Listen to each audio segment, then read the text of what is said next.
God. Pwede na po kayong umupo right now. Hallelujah. Praise God. Bago tayo po pumunta sa ating word, can we just declare our J1 culture? Sabihin po natin, I am a blessing. I am anointed. I am a deliverer. I am a good follower. I don't destroy, I build. I am not seasonal. I appreciate everyone and everything. I am part of something big. I am in partnership with Christ. And I am not extreme. Amen, amen. Sabi mo sa katabi mo, gumaganda ka, gumagwapo ka kapag ka ngumingiti ka. Amen. Amen. Thank you, Lord. Ang saya po pagkat every Sunday, ang saya talaga sa presence ni Lord. Amen po ba? Amen. Ang sarap pong magpuri sa Panginoon. At talagang ramdam na ramdam po natin ang kanyang matinding presence. And before we move on sa ating pong word, I just want to recognize ang ating pong kapatid si Kiko Bagat. At siya po ay pamangkin nga po ni Ninong Radko. Okay, makikita nyo nga si Brother Kiko. Yan, Kiko Bagat. Kala ko artista to eh. Welcome bro. Praise God, welcome sa JA1. So meron pa po ba dito ang first timer?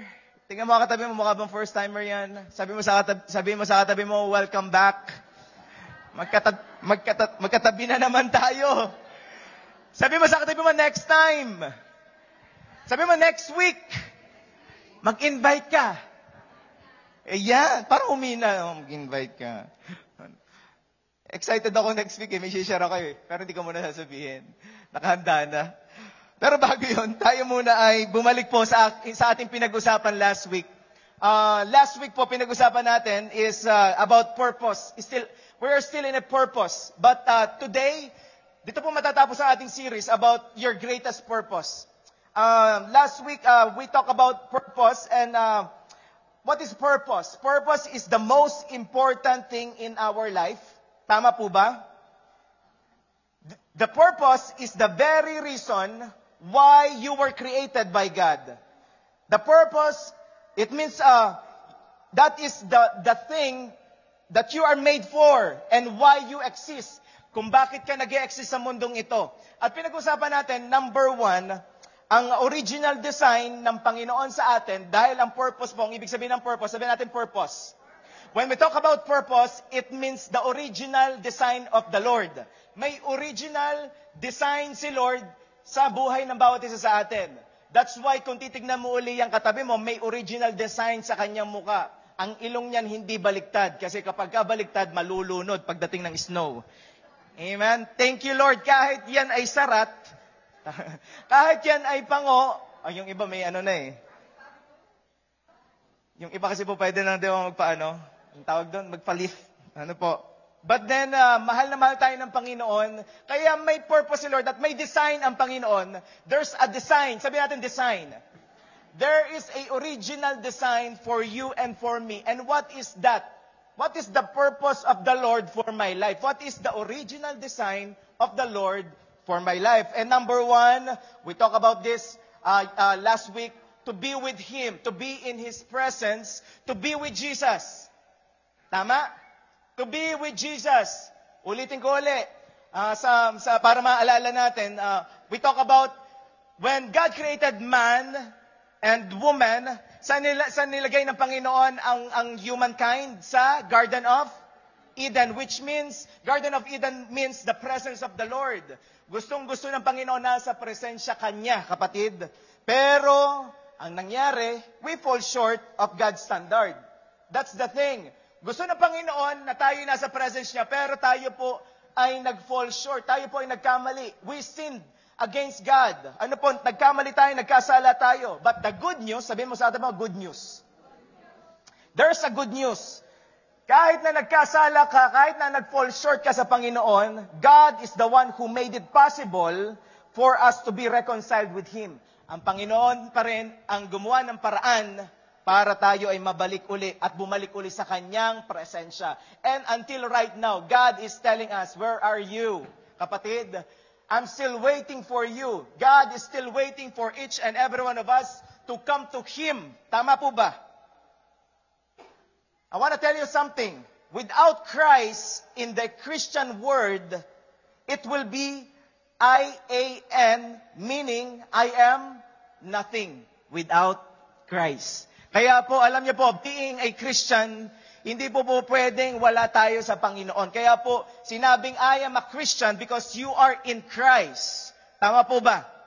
So number 1, original design of the Lord, or original design, or God's original design for me is number 1, to be with Him, to be with Jesus. And number 2, this is the last thing, to know Him more.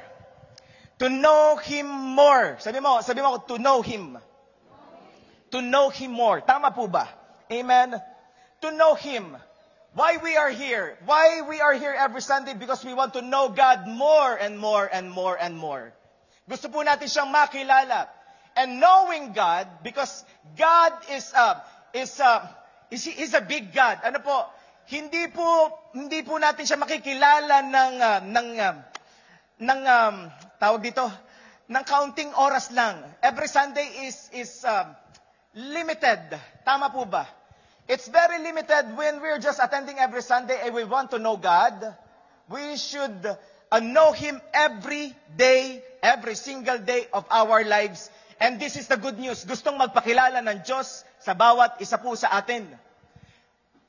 Ang Panginoon ay willing na magpakilala sa bawat isa sa atin. Yun po ang good news. Hindi po si Lord close or sarado. Siya po ay bukas na nagpapakilala sa atin.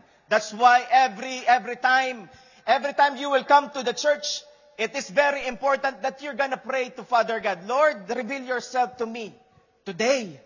Monday, Lord, reveal yourself. Panginoon, magpakilala ka sa akin today. Alam niyo po, sa ating mga problems, it's not a curse. Ang problema po hindi curse, kundi isa rin po itong blessing. Dahil dun sa mga problema natin, dun din nagpapakilala ang Diyos. Tama ba? And especially sa mga blessing na nararanasan natin. Sino ditong blessed na bless? Amen. Lahat po tayo. Kaya nga tayo nandito sa Canada, biyaya ng Panginoon, we are here, we experience the blessing of the Lord. Tama ba? Yung iba gustong makarating dito sa Canada, and you are here, you are enjoying it, kapatid. That's a blessing from God. Nanonood po kami mag-asawa ng balita. Meron pong she's like 26 years old sa Pilipinas. At nahihirapan siyang magharap ng trabaho. Ang hirap maghanap ng trabaho sa Pilipinas. Tama po ba?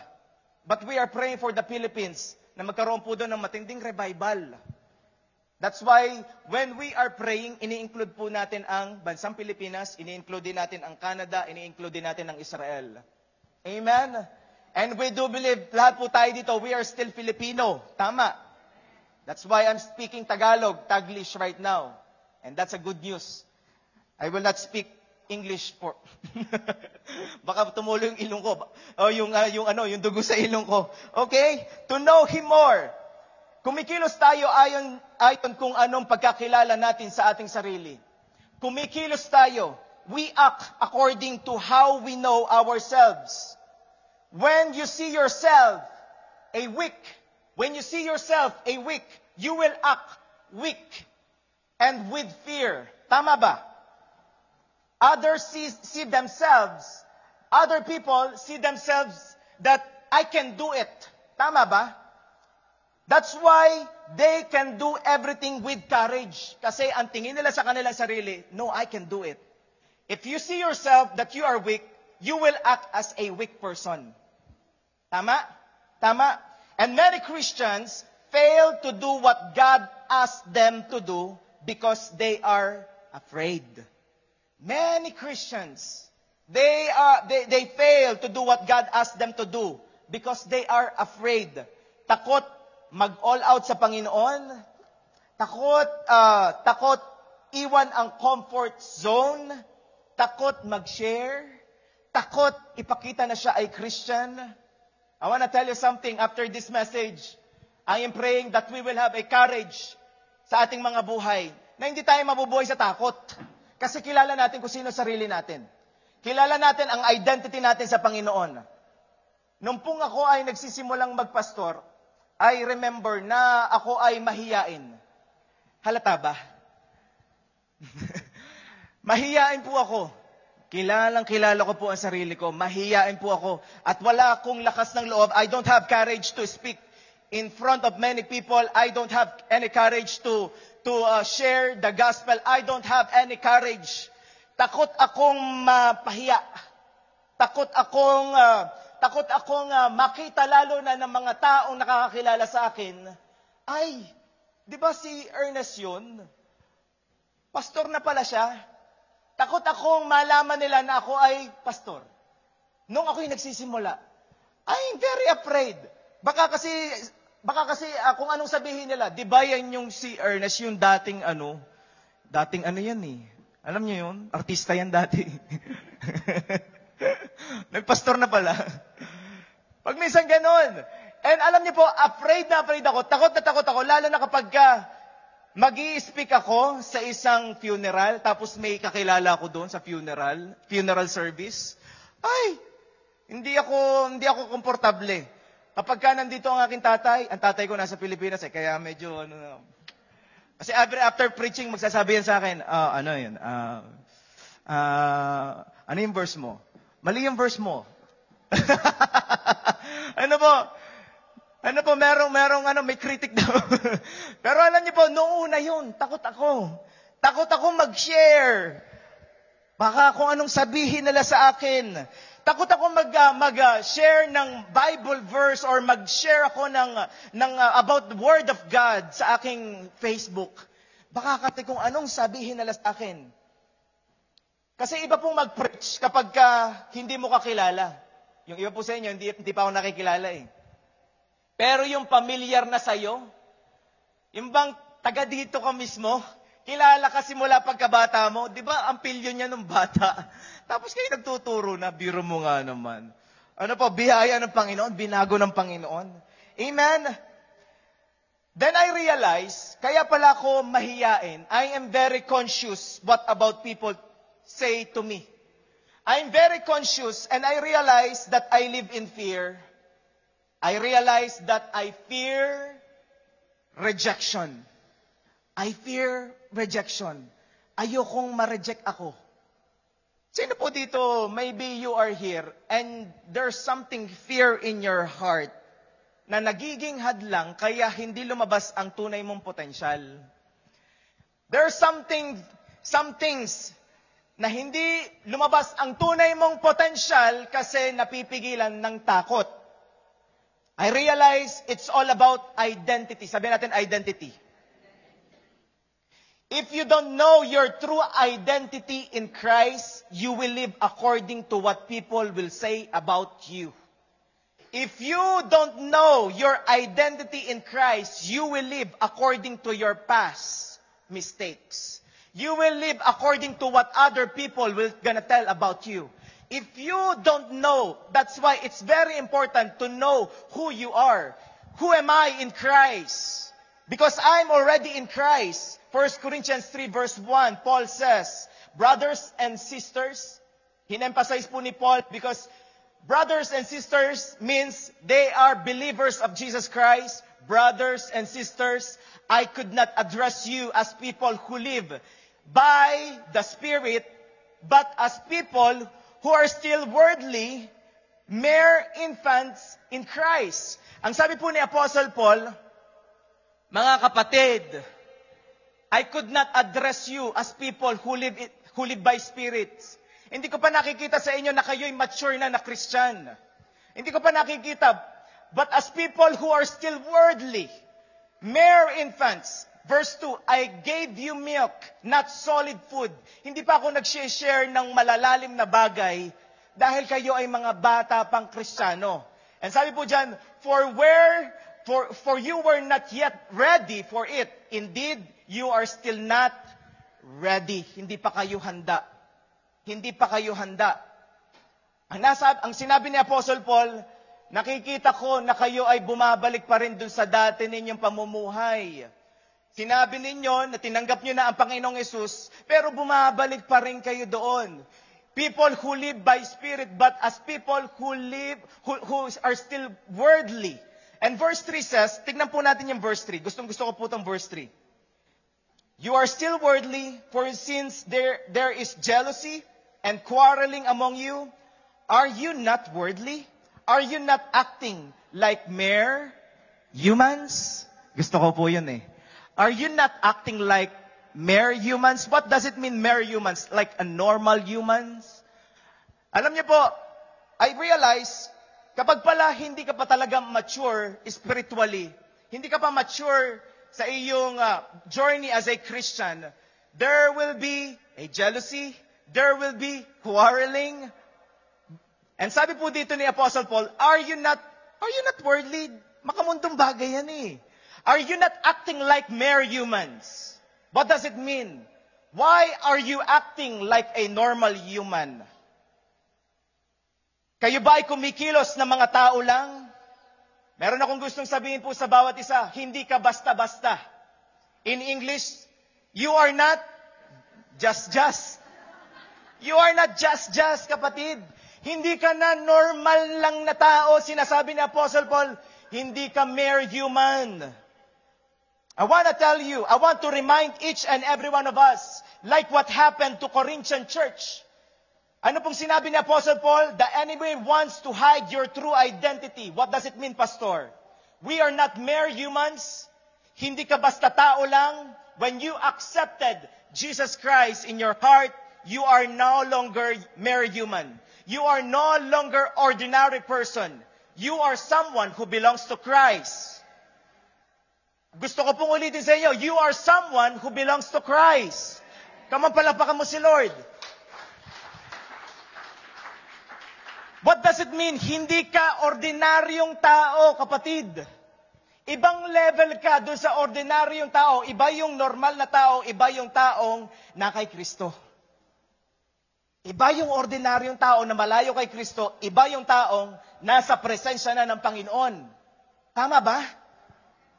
You are no longer just mere human or ordinary person. You are someone who belongs to Christ. Tayo ay tao na nakay Kristo. Amen? You belong to Christ, therefore, you are one with Christ.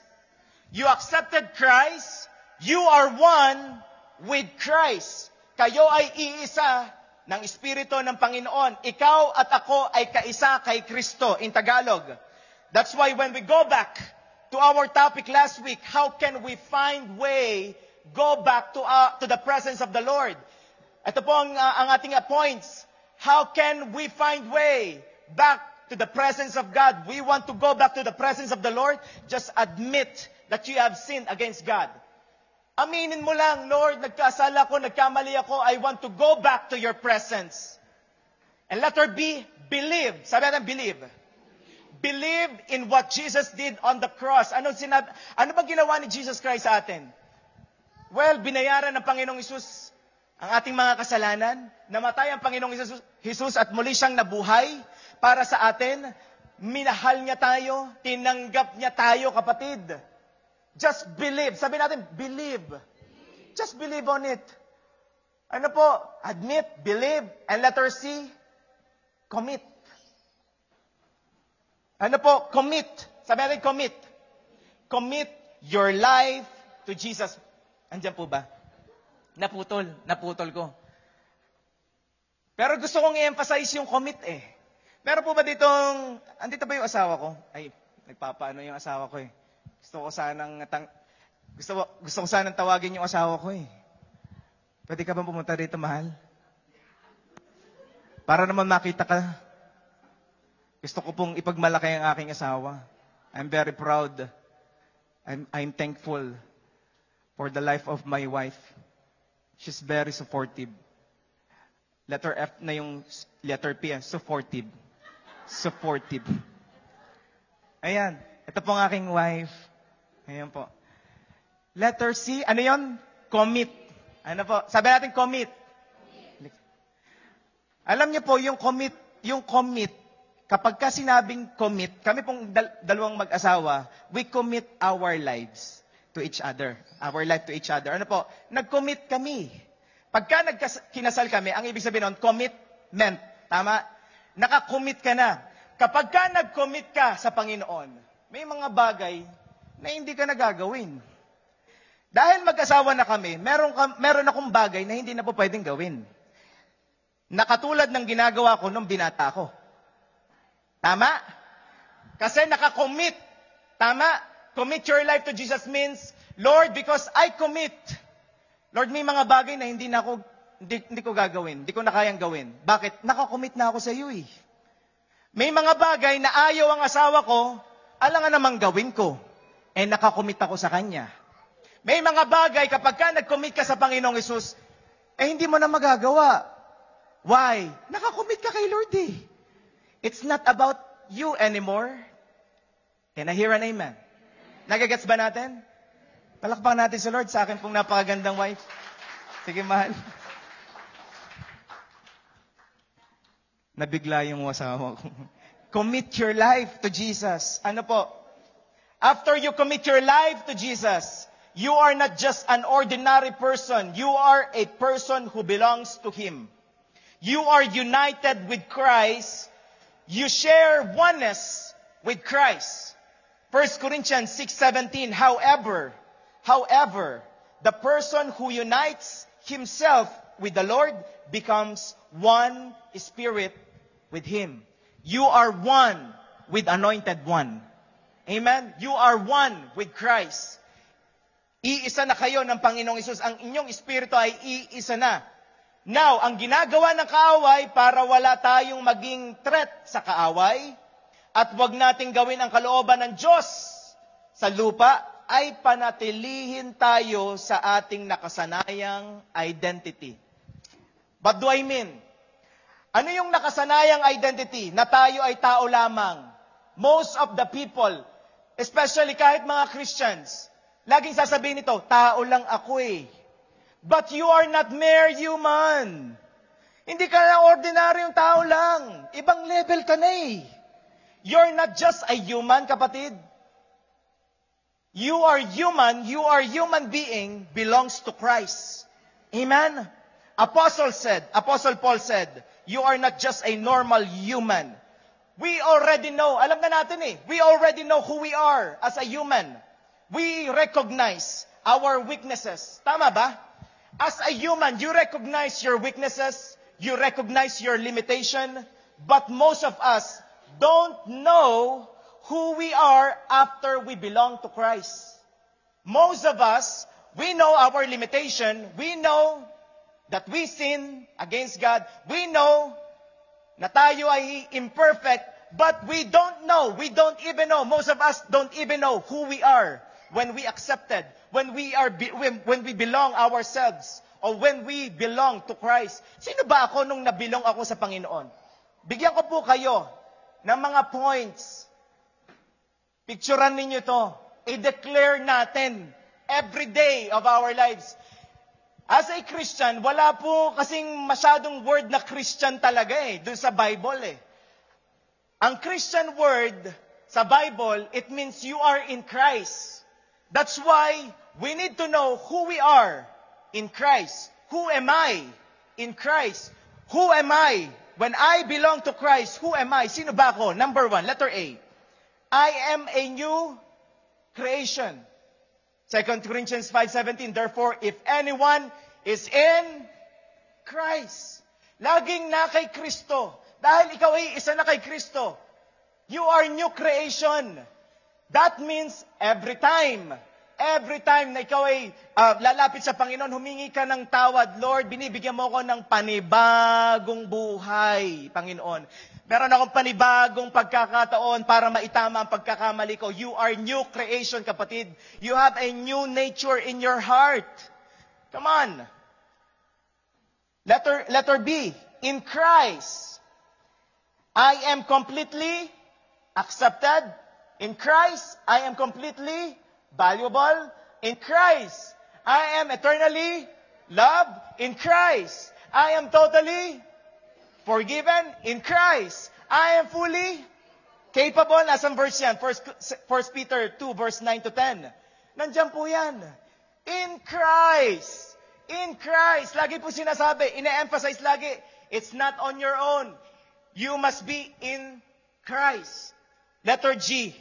Punta tayo. In Christ, I was created for good works. Because you are in Christ, you were created to do good works. Ano po? Dahil ikaw ay na kay Kristo, ikaw ngayon ay magpo-produce ng good work. Tama ba? Meron kang desire na gumawa ng tama dahil ikaw ay na kay Kristo. Sabihin nga natin, I was created for good works. Ephesians 2 verse 10. Letter F. In Christ, yan na naman. Pakita po natin. In Christ, I am a child of God. Galatians 3 verse 26. Galatians 3 verse 26. In Christ, I am a child of God. Nandiyan po ba? Wala. Kasalanan niya ng ng internet eh. O letter G na tayo. In Christ, pakita po natin, I am not condemned, but God's beloved. Nandiyan po ba? Okay. Romans 8 verse 1. In Christ, hindi po yan. May isa pa po. Yan. In Christ, I am not condemned, but God's beloved. Romans 8 verse 1. Can we just read it? 1, 2, 3, go. There now no condemnation for those who are. Dahil ikaw ay na kay Christ, wala nang condemnation. Yung past na kasalanan, pinatawad na yun ng Panginoon. Once na hiningi mo na ng tawad, pinatawad ka na ni Lord. There's no condemnation. Because you are in Christ. Amen? Letter H. H na. H na. Letter H po tayo. In Christ, I am fruitful. You will be fruitful in everything you will do. John 15 verse 5, Jesus said, I am the vine, you are the branches. If you remain in me and I in you, you will bear much. Grabe. Grabe to. You are fruitful. Bakit parang yan? Kulang pala. Letter I. Letter I na tayo. In Christ, I am super blessed. Ephesians 1 verse 3. Can we just read it? Ephesians 1 verse 3.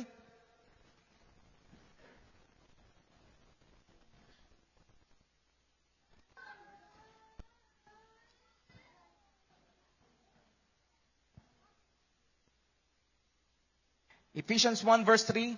Letter I, yan. Okay, let's read it. Ephesians 1 verse 3 says, blessed,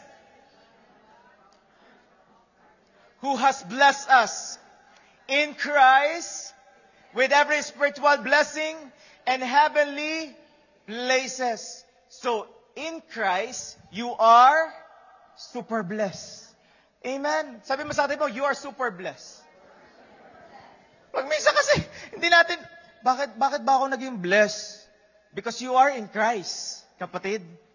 Kaya pinagpala ka na, simula nang pumunta ka kay Lord, sinurrender mo yung life mo, kinumit mo ang life mo kay Jesus Christ, you are super blessed. Letter J, in Christ, you are a citizen of heaven.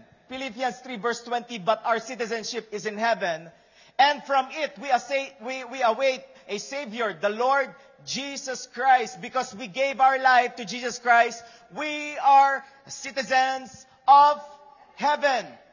Letter K, in Christ, I am more than conqueror. Romans 8:37, no, in all these things we are more than conquerors through Him who loves us. Sino yun? Si Jesus. Through Jesus. It's in Christ pa rin. Ano po? You are more than conqueror. Sabi mo sa katabi mo, you are more than conqueror. Mananagumpay pala yung katabi mo. Kaya pala wala tayong karapatan na magmukmok. Ay, parang kawawa po. Uy, kawawa ko.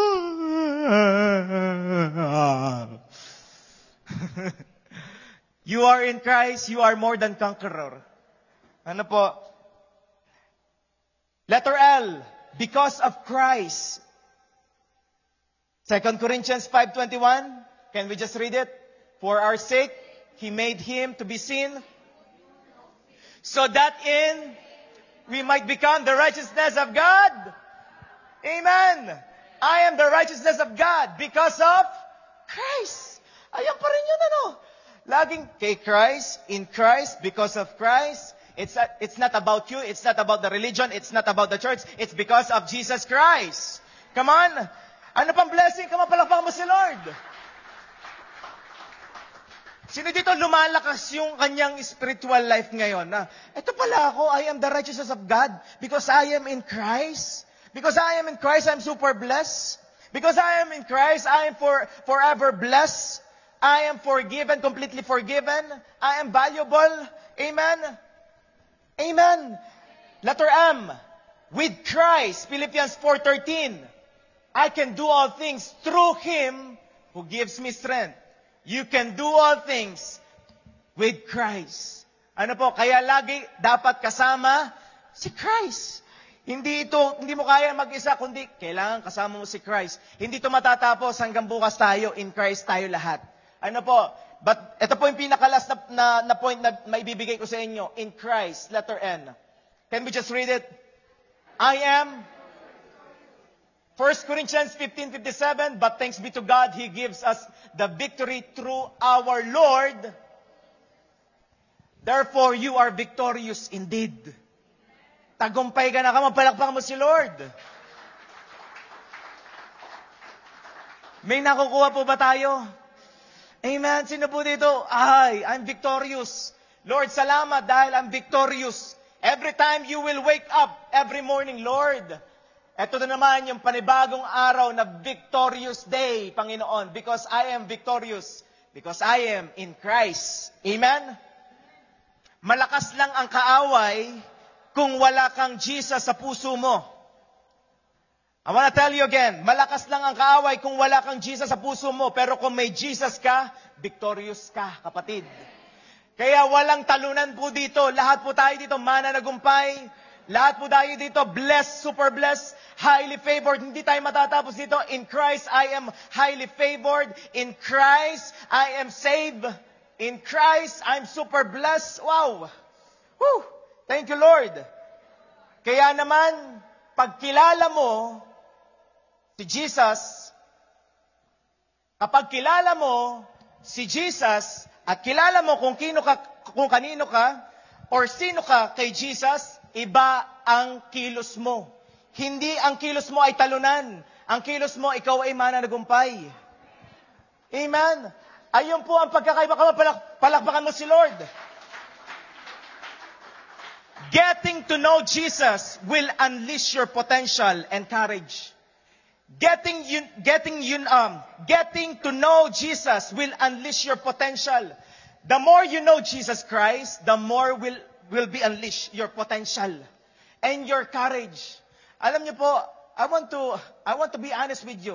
Hindi naman ako ganun ka-confident talaga magsalita sa unahan eh. But then, alam niyo pinagkaiba noon at ngayon, nung nagsisimula ako, kasi ngayon, mas kilala ko na si Kristo. Alam niyo, gusto ko pong maunawaan natin, I want you to understand who is Jesus. Who is Jesus? Know Jesus more. Kapag ka nakilala mo si Jesus, mag-iiba ang takbo ng utak mo. Mag-iiba ang takbo ng puso mo. Mag-iiba lahat. Ganun pala yun. Kaya po, maybe ang aking parents, they are like, parang hindi, kasi JR po ang tawag sa akin eh. I'm a junior. Ang pangalan ko po talaga ay Ernesto Soriano Jr. So, kilala ko ng nanay ko, kilala ko ng tatay ko, hindi po ako ganito. But because I know Christ, nag-iba ang perspective ko. Nag-iba akong kumilos. Why? Because I know who is Jesus in my life. He is my Savior. He saved my life. He redeemed me. He forgave me. That's why, tatayo ako kahit ilan pa ang umattend, tatayo ako. Kung may pagkakataon na mag-speak sa mas malaking stage, why not? Kung may pagkakataon na mag-share sa ibang tao, well, kapatid, because you know who you are in Christ, you will have a courage. Ano po? Tayuan mo lang. Tayuan mo lang. Amen?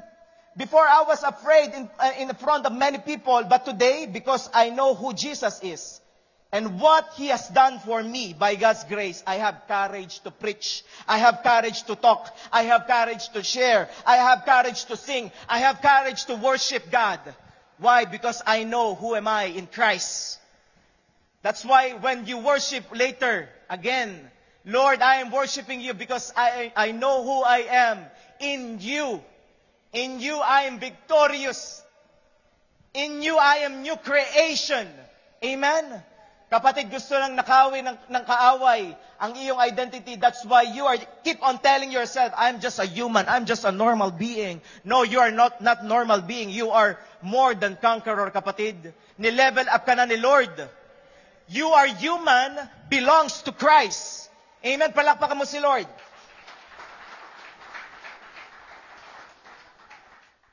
If you are in Christ, you are super blessed. Ito pong nangyari kay Peter. Matthew 16:13. What happened to Peter? When Jesus came to the region of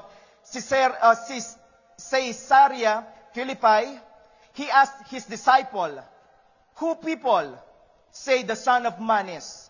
Or who do people say the Son of Man is? And Matthew 16:14 says, they replied, some say John the Baptist. Some people say, you are John the Baptist, Jesus. Some people say, you are Elijah.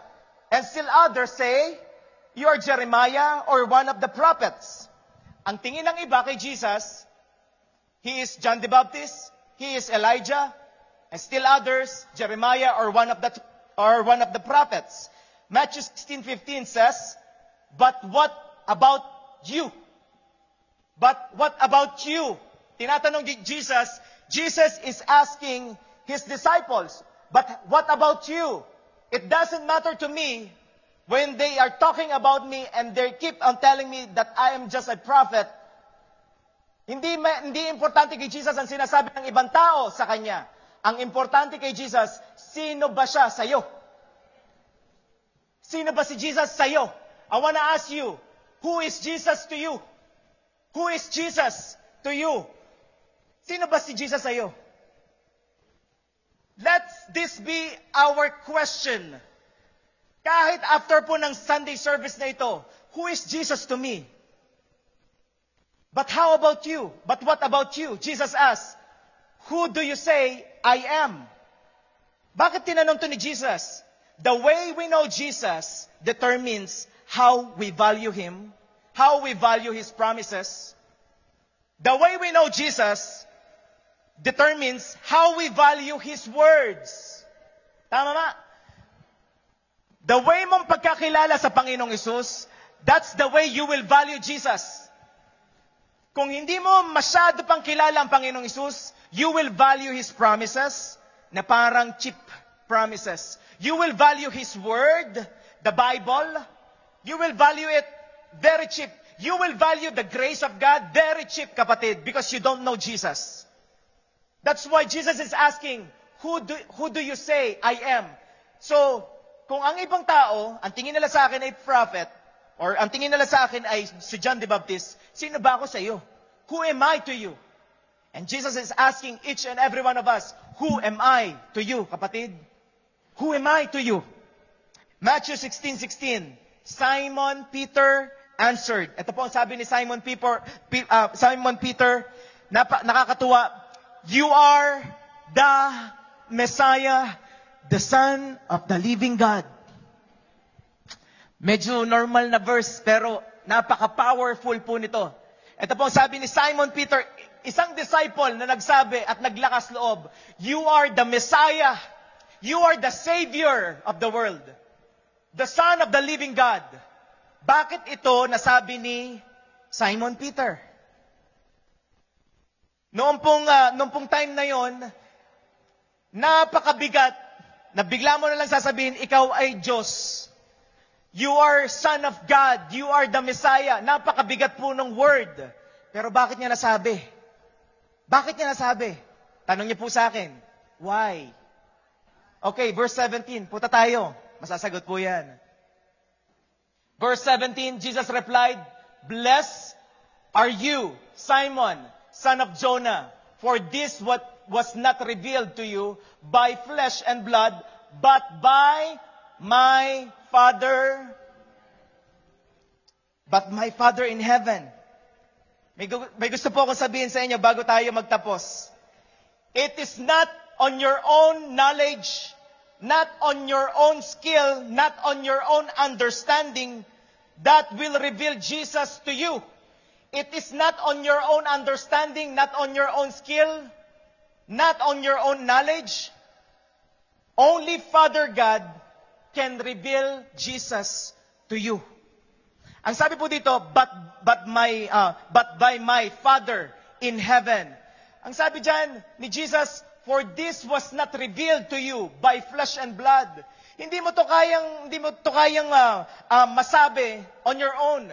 Nasabi mo ito dahil na-reveal ito sa iyo ni Father God. Eh anong gagawin natin? Let us ask God the Father to reveal Jesus to us. Ask Father God, God, reveal yourself more to us. God, I want to know you more. Ang hirap po nitong medyo ipaliwanag, but this is the word eh. Ito po yung pinaka-direct word. Ask Father in heaven. Dahil hindi mo kaya makilala ang Panginoong Hesus on your own.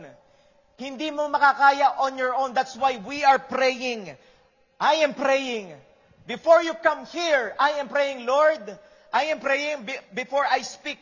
And in the middle of the preaching, Lord, you will reveal yourself more and more to your people. Dahil kahit ako, hindi ko to basta maipapaliwanag sa iyo kung hindi naman nire-reveal ni Father God sa iyo. Kailangang ma-reveal ni Father God sa iyo. And I want to tell you, gustong magpakilala ng Diyos sa bawat isa sa atin. Amen? Now, before we move on, ano bang result? What is the result of knowing Jesus? What will be the result of knowing Jesus? Bakit ko ba kailangan makilala ang Panginoong Hesus? This will be the result of knowing Jesus. You will be a believer of Jesus. And second, you will be a disciple or follower of Jesus. Tama po ba? Once you know Jesus Christ, you will be a believer. Sabi natin, believer. That is the first level. But second level is disciple or followers of Jesus. Anong pagkakaiba ng believer sa follower? Yung believer, naniniwala ka sa Panginoong Hesus, which is good. Amen? Naniniwala ka.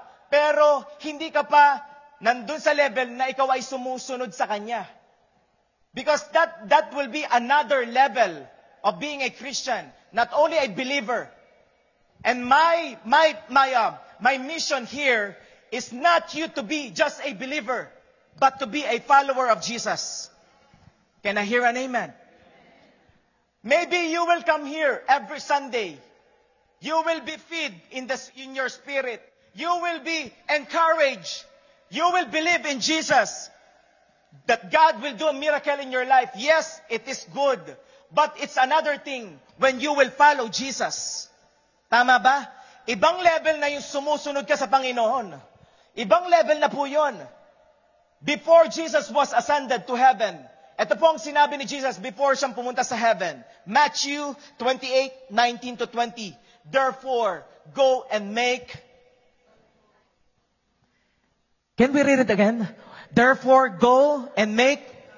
Tigil tayo. Sige po, tigil tayo. Therefore, go and make disciples. Ang sabi po dyan, therefore, go and make followers of Jesus. Hindi po believers of Jesus, kundi followers of Jesus. Actually, mas marami pang word na disciples of Jesus na nakalagay po sa New Testament. Mas marami pong mga disciples. That's why I encourage you. Be a disciple of Christ. Be a follower of Christ. Tama ba? Kasi po, madali namang sabihin na, I believe in Jesus. I believe in Jesus. Yes, you believe in Jesus. But do you follow Jesus? Matthew 7:24 says, therefore, everyone who hears these words of mine and put them into practice is like a wise man who built His house on the rock. Matibay, matatag ang tao na sumusunod sa Panginoon. Here in our church, we have anointed journey. Sabi natin, anointed journey. Meron po tayong anointed journey na ginaganap dito.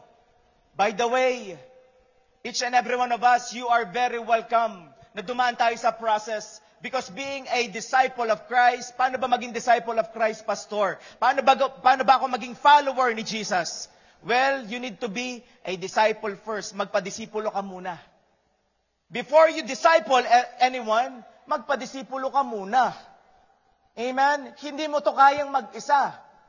We need each other. Hindi mo kayang maging disciple of Christ kung wala namang nagdi-disciple sa'yo. Tama? We have 4 E's of discipleship here in Edmonton. Ano pong 4 E's nito? We engage, we establish, we equip people, and we... Ulitin nga po natin, we engage, establish, equip. There are 4 things. Ano po? And I want you to know, gusto ko po kayong maging disciple ni Christ. Ayoko lang kayong maging believer. Dahil po each and every one of us, merong tinagong, ang tawag dito, nasa dila ko na eh. Merong nasa pusong binigay sa iyo ang Panginoong Hesus.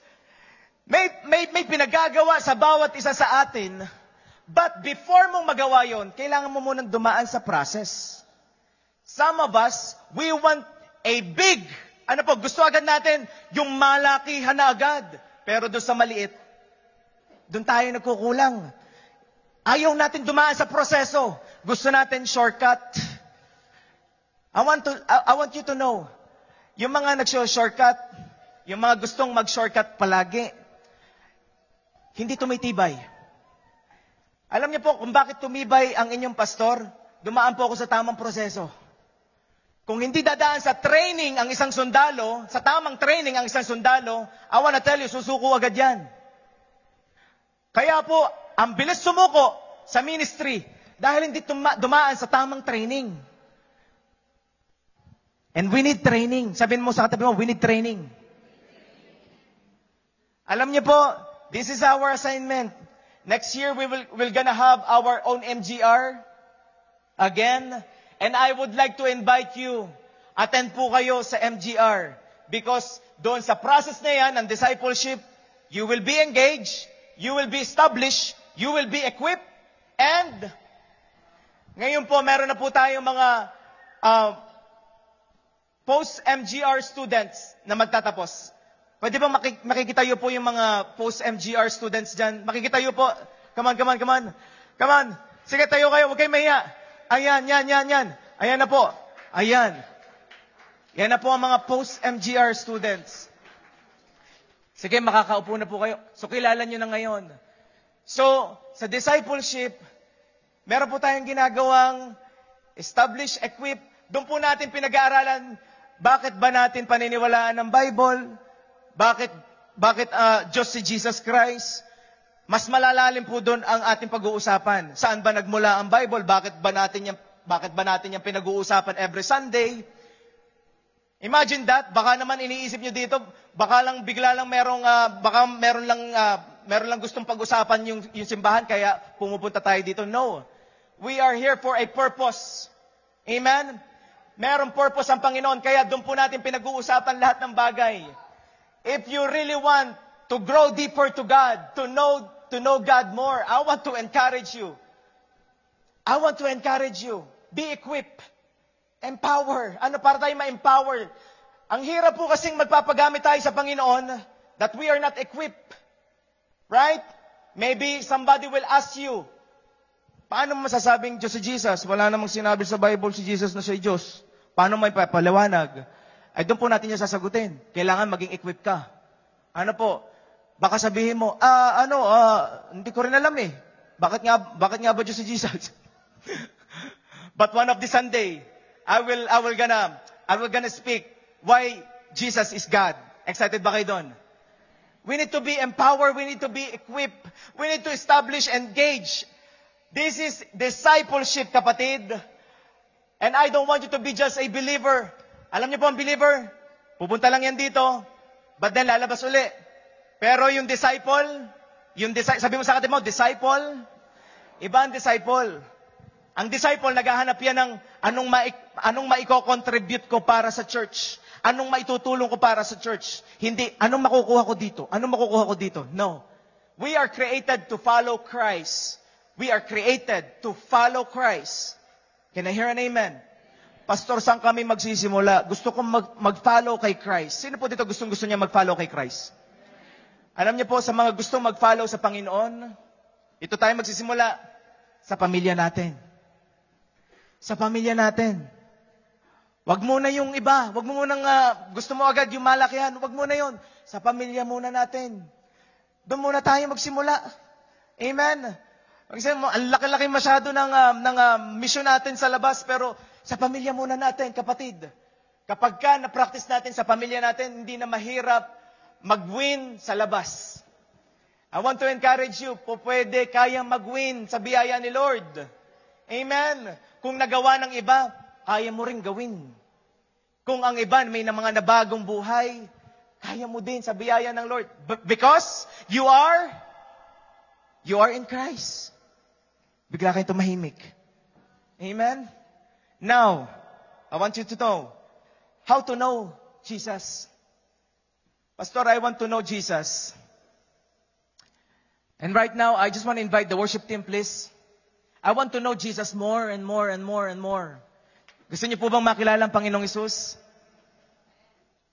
Well, it will start with a desire. This is your purpose. Imagine this. We have a Creator. And our Creator is God the Father, Jesus, and the Holy Spirit. Our Creator wants to be with us. And our Creator, He wants na i-open niya ang kanyang buhay, makilala mo siya ng tuluyan, more and more and more. Paano mangyayaring makikilala natin more and more ang Panginoon? We need to desire Him more. Desire to know Him. Doon po magsisimula eh. Desire, sabi natin desire. Doon talaga magsisimula eh. We need to desire Him more. And letter B, decide. Desire. Today is the day of decision. Decision to be with Him. Lord, I want to desire You. I want to decide to be with You. Alam niyo po kasi, yung desire, kasi ang hirap kasi ng dalawang dinidesire mo eh. Kapag dinidesire mo si Lord, tapos dinidesire mo rin yung mundo. Sabi ng Bible, hindi natin kayang mamangka sa dalawang ilog. Isa lang dapat. Ngayon, pipili tayo. We need to decide. And I'm praying na pinipili natin ang Panginoon. And letter C, depend on Him. You want to know Jesus more? Desire, decide, and depend. Tatlong bagay na gusto ko pong iwan sa inyo. Desire, decide, and Jeremiah 29:13. I want to invite you to stand up, please. Come on. Tayo po tayong lahat. This is my last verse.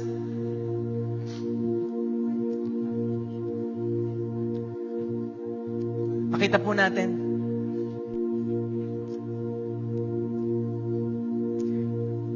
God said, "You will seek me and find me when you seek me with all of your heart." When you seek me with all of your heart. And most of us right now, ang dami nating hinahanap. Yung desire na dapat kay Lord, ang layo. I want to challenge you. Kapag ka dinesire mo ang Panginoon, may mababago sa puso mo. Alam niyo po, it's not just your identity. Mababago din yung authority mo. Mababago din yung destiny mo. Because you are destined to be with Christ. You are destined to be with Him for eternity. I'm not just talking about earthly things. I want you to go deeper. Being in Christ, desiring Jesus Christ, is not just earthly things. Pwedeng kasama yun, pwedeng mabless ka talaga. Pero gusto kong maunawaan ng bawat isa sa atin. I want you to understand, being in Christ, desiring Him, it's not just about earthly or temporary things. It's about eternity. It's not about temporal, kapatid. And J1 Edmonton, I want you to go deeper. I want to challenge you before this year ends. Before this year ends, let us take deeper. Lord, I want to know you more. I want to desire you more. I want to know you more, God. And today, each and every one of us, let us decide. Let us decide. I want to challenge you. Decide today. Are you gonna decide? Because God is waiting for you. God is waiting for you. Just close your eyes. Bow down your heads. Oh, Father God, we come to you, Lord. We acknowledge you, Holy Spirit. We allow you. Lord, we need you right now. Oh, Father God, I am praying that you will reveal yourself to us. Lord, hindi po natatapos dito sa Sunday service. I am praying, Panginoon, hindi po kami matatapos as being a believer, but Lord, you will level up each and every one of us to be a follower of your word. To be a follower of your word. Lord, we want to follow you. We want to follow you, Jesus. Kapatid, right now, if you decide na makilala ang Panginoon, I want you to close your eyes and talk to Him right now. As the worship team sing this song, just talk to God. Lord, I am praying, Father God, open up your heavens. Gusto po naming makilala kayo. And we welcome you in this place. Come on, just talk to Him personally. While the worship team is singing this song, come on. Prepare your heart. Prepare your heart. Talk to Him, Lord, I want to know you more. Lord, gusto kong mag-level up ang relationship ko po sa iyo. Lord, I don't want to be the same again anymore. Lord, I want to follow you. I want to know you. Because in you, I am victorious. In you, I am blessed. In you, I am forgiven. In you, oh God, I am valuable. In you, I am new creation. Lord, ayoko na pong umalis sa presensya ninyo. Ito po ang aking purpose sa buhay, Panginoon. To be with you, to be in your presence, and to know you more. To know you more, Jesus. Hallelujah. Hallelujah. Come on. Just speak. Pray to God. Open up your heart. Come on. Hallelujah. Hallelujah.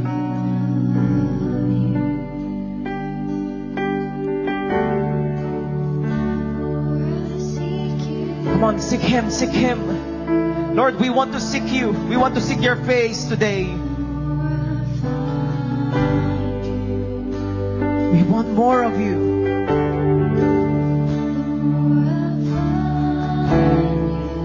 Hallelujah.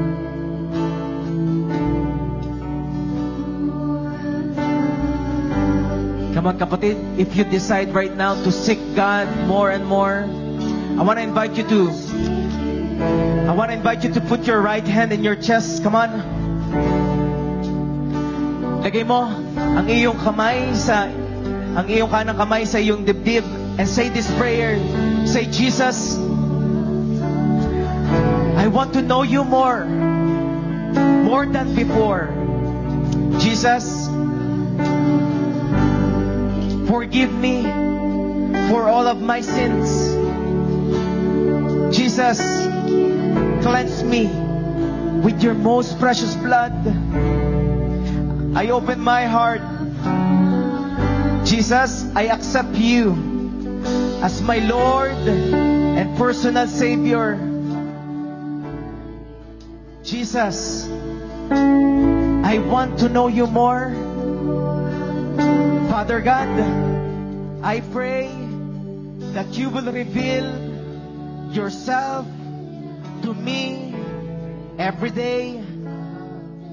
I surrender everything unto you, and I commit my life to you. Right now, I just want to pray for you. Oh God, I pray, Panginoon, sa bawat isa po sa amin na nandito, Lord, sa lahat po na nag-decide na lalo kang makilala, Panginoon, Lord, di mo sila bibiguin. Di mo sila bibiguin, Panginoon. Because you said in your word, Panginoon, if we will seek you with all of our hearts, Panginoon, we will find you. We will find you. That's why, Lord, right now, salamat, Panginoon, revealed na sa amin ang aming identity kung sino kami sa iyo. Lord, ngayon naman, Panginoon, we want to know you more, to follow you more. We want, Panginoon, sumunod po kami sa iyo. Because that is our true purpose in life, Panginoon. Lord, right now, we will continue to praise you and worship you. Come on, kapatid, sing this song with all of your heart. With all of your heart, just declare this song.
want to sit at your feet. I want to feel your heartbeat, oh God.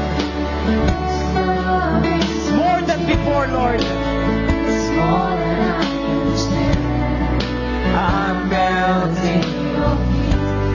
For the last time, let this be our prayer. I want to see.